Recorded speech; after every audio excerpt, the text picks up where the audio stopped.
Hi everyone, it's Christine here from Stampin' Chill. I'm a demonstrator with Stampin' Up, and tonight I've got some extra fun stuff to try out. I have been taking part in Stampin' Up's on stage workshop, which is so much fun and so inspiring, and I'll be talking a little bit about that as well. So I'm going to flip the camera down so you can see what I'm going to attempt to make tonight. Hey Joanne, happy Friday. Yes. Cheers. We made it. It has been a crazy week. So I switched jobs in my day job. So it's been like drinking from a fire hose this week, just trying to figure everything out. And I've worked at this department before, so I know some of it, but I've forgotten so much of it. It's amazing what 2 years can do, right? There's my light. Okay, how's that angle? All right, we're good. So tonight, I want to introduce you to the Peace and Joy stamp set. You can see from this very messy craft mat, which before it had all the ink on it, is the theme, colors, and look for the conference I'm attending this weekend. It actually started today, so I didn't work today. First week on the job. Hey, can I have Friday off? Anyway, it's very cool. Just a little bit about this stamp set. It's really fun. It's got in bold kind of font. You've got bright, peace, and joy. And then you've got these smaller words, which are solid with just the type kind of punched out. So to you and yours, to the world, happy and merry, sending on earth and Christmas. So it's fun that you can kind of mix and match all the little words with the big ones. There's also amazing dies with this set, which I will show you next week. So for this one, we're going to concentrate with just ink, paper, and a fun technique that I saw today, actually, and I was like, oh my god, I have to try this. So we're going to start with a piece of Whisper White, just regular Whisper White, and I have been a Paper Pumpkin subscriber for for a year and a half, I guess. And with every Paper Pumpkin kit, you get an ink spot, which is just a small, a small square of ink. So I'm going to use these tonight in a way that I'd never thought to use them, and it's kind of a fun effect. So for this card, we are going to use Poppy Parade and Just Jade, and we're making a background with them. So the key to this is to start off your paper, so you definitely need a good scrap sheet under here. And I'm just running it along. So I'm starting with the Just Jade. I'm going to do another stripe of Poppy, and just trying to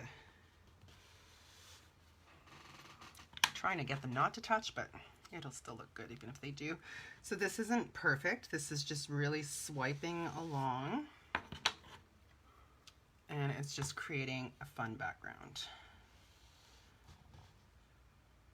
I'm actually going to go over that. There we go. So that's the first step. And because this is so bold and bright, I'm just going to use my black ink. So I'm using the Memento ink and my words.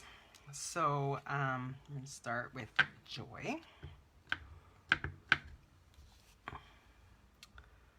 I will put it here. I want to make sure I get a nice clear impression. I actually just re-inked my ink pad before starting to make sure that I had a nice amount of ink on there.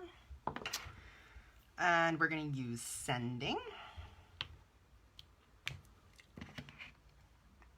So I find like the background is so bold that, oops, that's not Sending. The background is so bold that, you know, you just don't need a lot with it. So this is kind of fun because you don't need a ton of supplies to make these cards either. So, Sending. I've actually got a lot of ink on this ink pad. I have to be careful not to get ink in my little punched out words. Sending joy to you and yours. And that block is too small. getting a little creative with my blocks. My workstation is a huge mess because I was doing some crafting today, trying out some of the new products.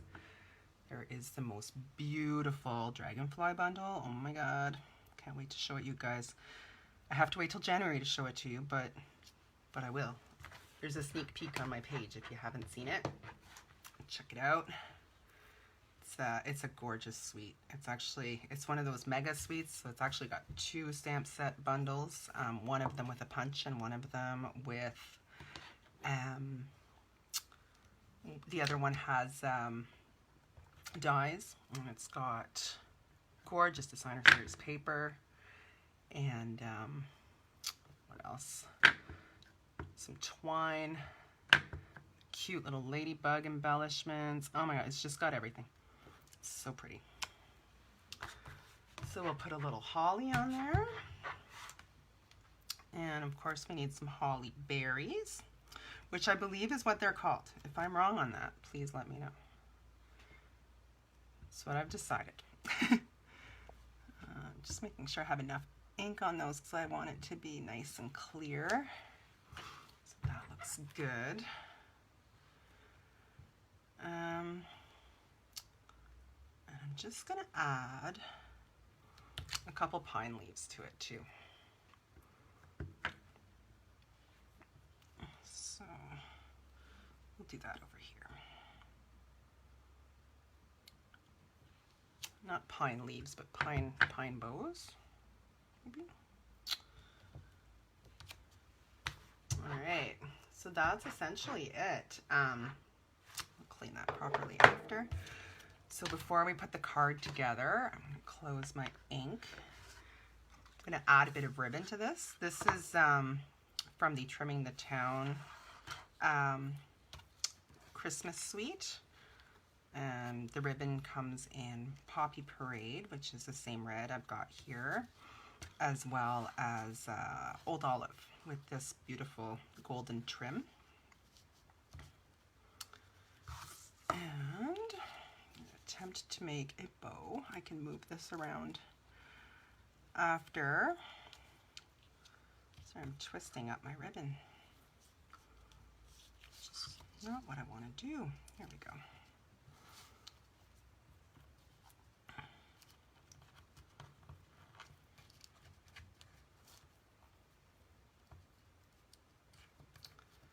So what else? Yeah, so and I got to have a sneak peek at the January mini catalog that's going to come out. Oh my gosh, such nice things. But as a result, I've kind of turned my workstation into a bit of a computer station, and all of my stuff's moved around. I'm telling you, it's an absolute mess over here. You can only see a small slice of it. All right, so that's not perfect, but we're going to use my little trick to fix it from the back, because I am going to use dimensionals to put this down. So I have cut my ribbon, and excuse me, I just need to grab a double-sided tape. So you can see that my ribbon's a little loose on here, and I don't like that. So on the back, I'm just going to put a little bit of tape to, sorry, I'm just finding my end here. Put a little bit of tape to tighten up that ribbon.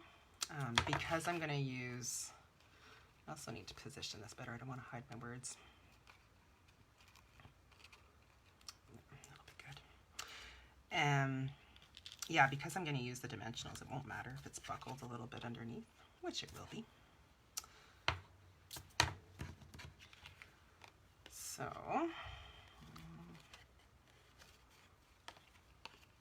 let's just get this tightened on the back. This is such a pretty ribbon, very simple. I think that's good. Yikes, it moved. There we go. So you can see it's loose on here, but it's nice and tight on the front, which is what I wanted. And my ribbon is hiding my words a bit, so I'm just gonna fuss with that a little bit and make it a little shorter. There we go. And I can trim a little extra off that bow, off the end. Thanks. There. So, I wanted to pop this up a little bit more as well. So I'm using a layer of the Just Jade cardstock, which I have embossed. I don't know if you can see this very well. It's the Argyle embossing folder. I find Argyles and plaids are nice for Christmas.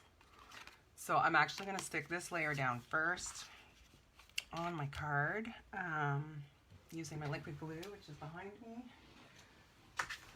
Sorry. I usually have like all of my stamping stuff in front of me, which is usually out of sight for you guys too, but because I've got my laptop all organized for the conference, I've moved everything behind me. It's kind of handy having the work desk and the crafting desk. I have to say that was a vast improvement that I did this summer after working from home for many months.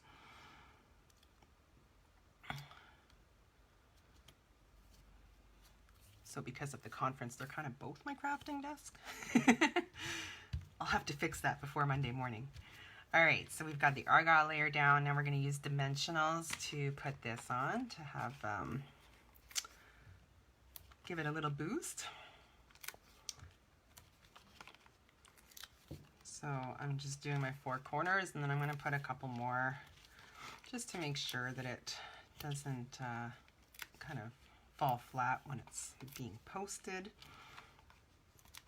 or mailed, as you may say. All right, so we've got our dimensionals. I love dimensionals. They're such a simple tool to kind of give a boost to your effect, a boost effect kind of to your cards. And I'm leaving the double-sided tape backing on because I don't want it to accidentally stick down to the base. So it's not bothering anybody, and nobody needs to know about it. Except us, of course. So there's our first card. I'm just going to fold this up and make a crisp fold with my bone folder. Line up my corners. And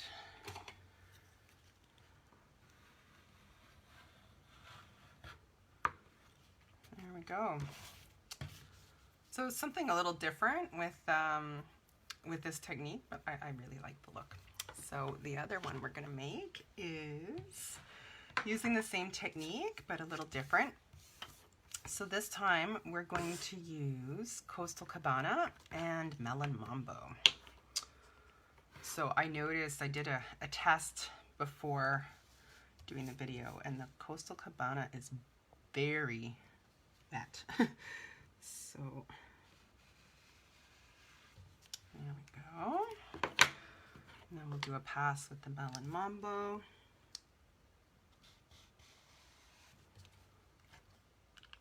I find it kind of looks like you've grabbed a paintbrush and swooshed it across the card.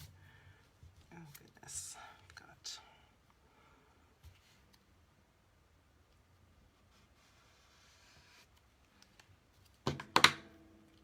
and another Melon Mambo.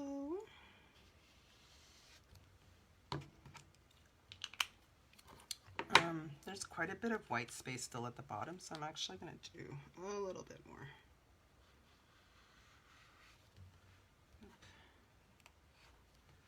There.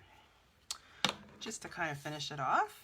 All right, and then we're going to again use the black Memento ink to stamp. So this is a really large stamp, so I've got it on stamp block I. And I'm going to bring the ink to the stamp just because otherwise I know I'm going to drop it and make a mess. So I'm just making sure that this is really well inked up because I want to have a nice, bold, bright. Even though it's black, it's still bright. All right, we're going to put that over here.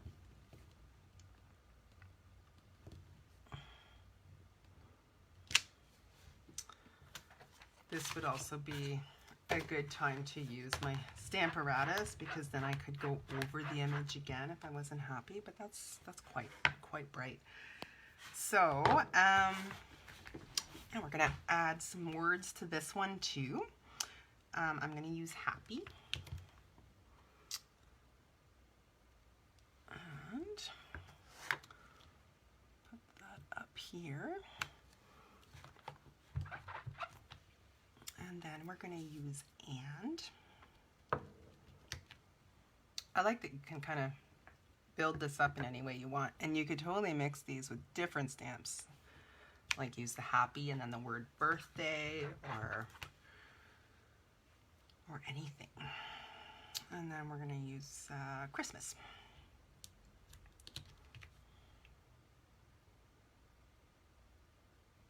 So I'm just making sure that my word is straight. There we go. We'll put that in this green. Sorry, it's not green. It just looks kind of, it's Coastal Cabana. It's kind of a tealy, light teal kind of color. I love it. Usually it's more of a color I use in the summer, but I really, I like the combo with this. And then we're going to use, I don't know, sparkles. I don't know what to call these. Stars. Something. So I'll put a few of these down kind of haphazardly.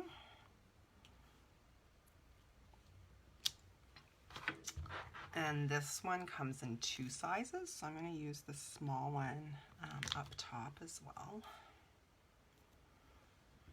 Maybe up here.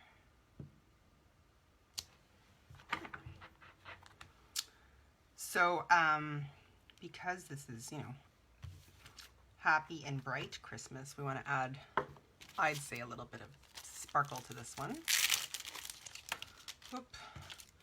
So these are the Rhinestone Basic Jewels, which are really fun. You can color these. So this one here I had colored using my blends markers. So you can color them any color you want, which is really cool. And I'm just going to use my pick tool to pick these up so that I don't make a huge mess.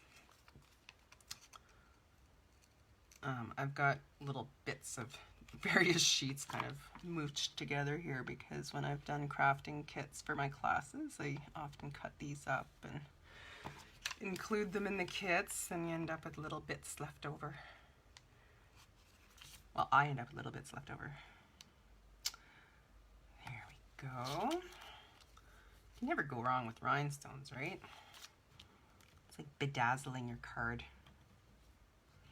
There we go. And I just noticed I have not closed my ink pad. Faux pas. All right. And I'm tempted to add a bit of ribbon to this too, just because it's a Christmas card and I kind of want it to be a little extra fancy. So this is Pool Party ribbon, and it's sheer and a little bit shiny, which I quite like. So let's give this a go and see what we think. One of the sessions we did today, and I wish I had the technology to do it with you guys, was so much fun. They're like, okay, so we have this piece and this piece. Do you want it done with this color combination or that color combination? And we got to vote in real time. And so the project was kind of, you know, kind of like choose your own ending stories. The project was built based on our votes. That was super cool. So I must investigate and try to figure out a way. If I could figure out a way that I could actually see the comments when I'm doing my live videos, I could do something like that. Yikes. As I battle it out with this ribbon, I had tried with my husband's iPad to have the Facebook Live open on his iPad and then filming with my phone, but I couldn't figure out how to get to the comments, unfortunately. So it wasn't terribly useful. So there, it just adds a little something else to the card. This end is kind of gory, so I'm going to trim that. And I'll trim this one. I usually trim my ends on a bit of an angle just to make them a little more pretty. All right, and then we're going to use, oh yeah. So again, I'm using thick Whisper White cardstock, which is nice and sturdy, so it'll stand up nicely if someone wants to display this beautiful card.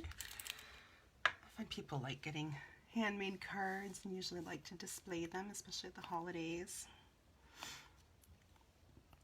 I usually hang it's like a string with all kinds of paper clips on it that I put my cards on that I receive on our faux mantle. Well, it's a real mantle, but it's not very deep. It came with the house. It's on my list of things to fix someday.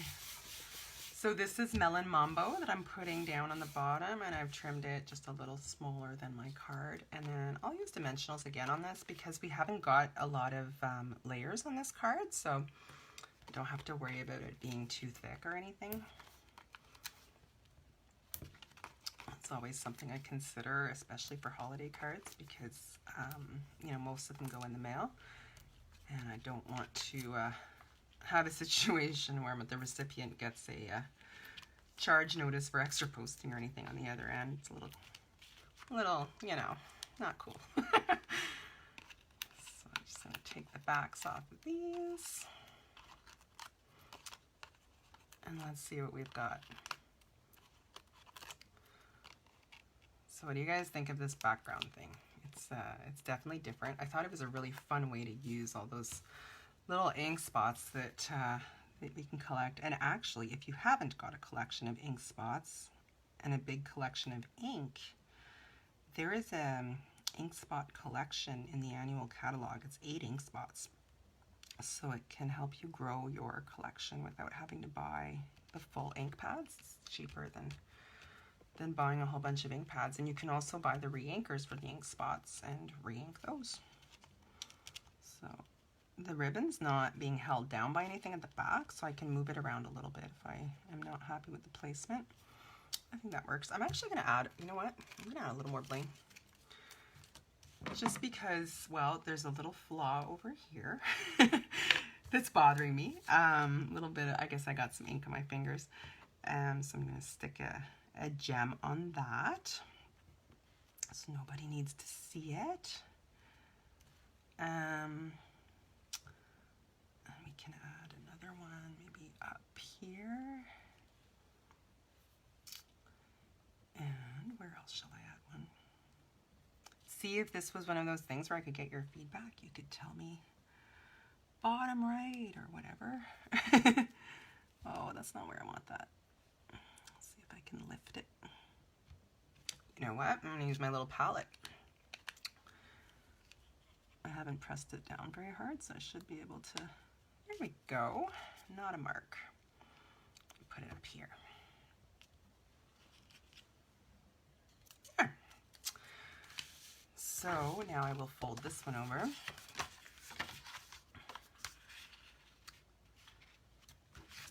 And I'm super excited to show you guys the dies next week too. It's really cool. And I've lost my bone folder, so I'm going to improvise with a block.